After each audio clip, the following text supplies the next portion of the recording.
Storasis kontrolierius stovėjo priešais savo garvežius. Jo veidas buvo rūstus. Jūroje Tomo nėra. O ne? Dabar turime apieškoti visą Sodorą. Man reikės visų garvežių pagalbos. Miško kirtimo stovykloje Tomas apsisprendė. Reikia dirbti sparčiau. Parodysiu jums, kaip greitai mes stumdome platformą su rastais Sodore. Vienas skrydis, vienas smūgis ir jokio dūžio. Aš nusprendžiau teisingai, sakė draugai. Bijot nėra ko, parpuškosiu lengvai. Taip sako storasis kontrolierius.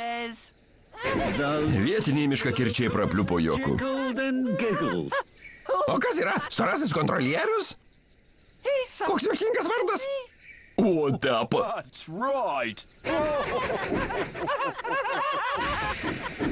Ir jie nupuškavo savo.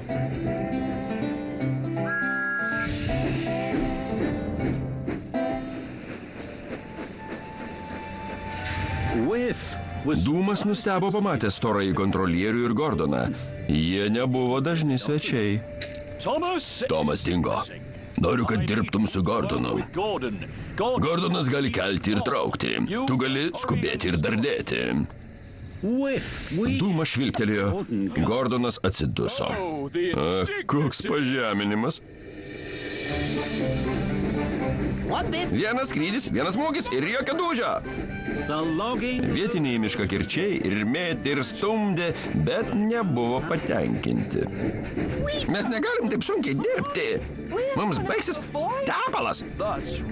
Tep. Tomas sutriko. Tepalas? Juk jūs ne dyzeliai. Ne, bet mes naudojam tepalą ir medį. Kaip kurą. Ir nebeturime daug tepalo. Tep. Tomas norėjo, kad vietiniai miškakirčiai labiau stengtųsi ir kad jis kuo greičiau galėtų nugabenti spygliuočių rastus atgal į Sodorą. Esu tikras, kad jūs turite daug tepalo. Aš priimu teisingus sprendimus. O, taip.